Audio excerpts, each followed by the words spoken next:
Assalamualaikum warahmatullahi wabarakatuh, sahabat Lilin Malam.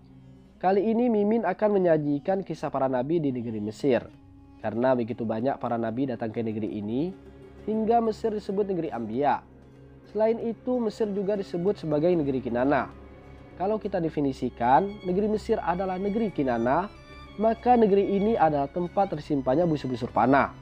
Apabila kita menggambarkan Mesir sebagai busur panah, maka para ulama di negeri ini adalah anak panahnya yang siap melesat dari busurnya menuju berbagai penjuru dunia untuk menerangi bumi Allah dengan cahaya Islam sebagai agama rahmatan lil alamin. Alhamdulillah kita sudah sampai di mana Bang Azmi? Syarm Sheikh. Gimana? Apa tadi? Di mana tadi? Syarm Sheikh. Syarm Sheikh. Kita udah nyampe di depan Masjid Sahabah.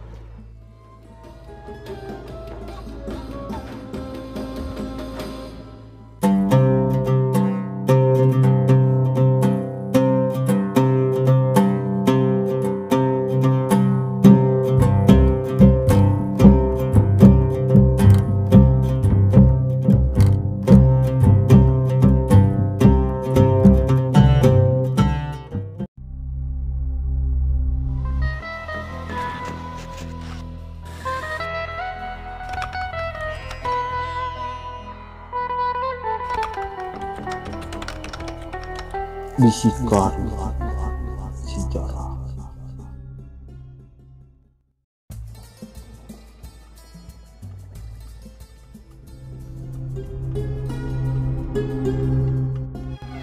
Gurun Sinai adalah salah satu tempat bersejarah bagi dakwah para nabi di negeri Mesir. Disinilah dua nabi bersaudara, Nabi Musa alaihissalam dan Nabi Harun alaihissalam, bahu-membahu memimpin Bani Israel.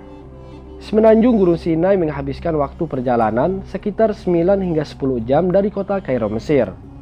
Lokasinya merupakan kawasan padang pasir dengan sumber makanan dan minuman yang terbatas. Keadaan ini berbanding terbalik ketika dahulu tempat ini ramai dengan kehebohan yang dibuat oleh kaum Bani Israel. Sejumlah ahli sejarah mencatat Nabi Harun alaihissalam lahir 3 tahun sebelum Nabi Musa alaihissalam lahir.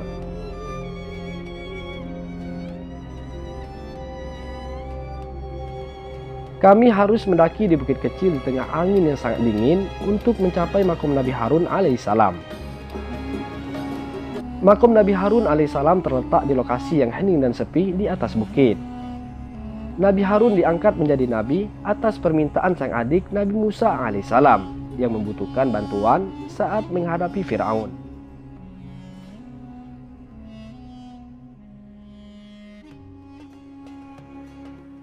Allah Subhanahu wa Ta'ala berfirman, "Kami akan membantumu dengan saudaramu, dan kami berikan kepadamu berdua kekuasaan yang besar, maka mereka tidak dapat mencapaimu. Berangkatlah kamu berdua dengan membawa mukjizat kami.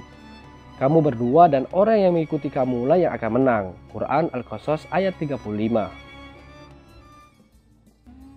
Lokasi makom Nabi Harun alaihissalam memang terletak dekat dengan Bukit Tursina dan pahatan anak lembu Samiri. Kisah Nabi Harun alaihissalam memang tidak bisa dilepaskan dari kedua itu.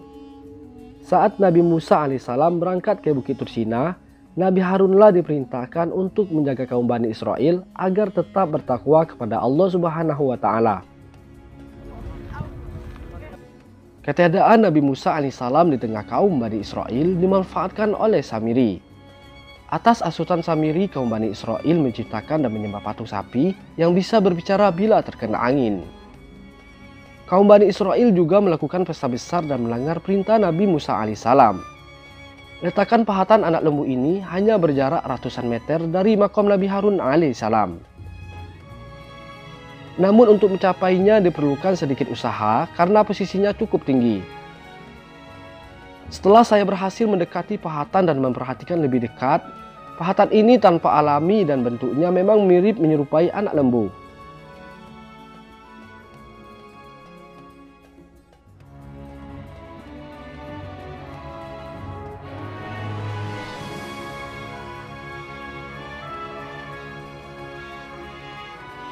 Dengan semua bukti yang saya temukan di Bukit Tursina, daerah ini memang menjadi lokasi Bani Israel menyembah patung anak lembu Samiri. Nabi Harun alaihissalam yang diberikan amanah menjaga iman Bani Israel oleh Nabi Musa alaihissalam berusaha keras mencegah kesesatan kaumnya, namun ajakannya tidak didengar oleh kaum Bani Israel. Saat Nabi Musa alaihissalam kembali, betapa terkejutnya Nabi Allah ini melihat kaumnya telah berpaling begitu cepat. Kemarahannya dipelampiaskan kepada Nabi Harun alaihissalam. Allah Subhanahu wa Ta'ala berfirman, "Dan tak kala Musa telah kembali kepada kaumnya, dengan marah dan sedih hati berkatalah dia, 'Alangkah buruknya perbuatan yang kamu kerjakan sesudah kepergianku. Apakah kamu hendak mendahului janji Tuhanmu?' Dan Musa pun melemparkan lau-lau Taurat itu dan memegang rambut kepala saudaranya sambil menarik ke arahnya. Harun berkata, 'Wahai anak ibuku, sesungguhnya kaum ini telah menganggapku lemah dan hampir-hampir mereka membunuhku. Sebab itu janganlah kamu menjadikan musuh-musuh gembira melihatku, dan janganlah kamu masukkan aku ke dalam golongan orang-orang yang zalim.'" Quran Surah Al-A'raf ayat 150. Setelah mendengarkan penjelasan Nabi Harun alaihissalam, Nabi Musa alaihissalam menyadari kaum Bani Israel memang telah berkhianat dan sang kakak tidak sanggup memperingati kaumnya. Nabi Musa alaihissalam kemudian memerintahkan kaum Bani Israel untuk bertobat dan minta ampun kepada Allah Subhanahu wa Ta'ala. Mereka harus menebus kesalahan fatal yang mereka lakukan. Sejumlah riwayat menyebutkan sekitar 70.000 Bani Israel berdosa saling membunuh sebagai penembusan dosa atas kekafiran mereka. Sedangkan Samiri sebagai dalangnya hanya mendapatkan hukuman diasingkan dari kaumnya.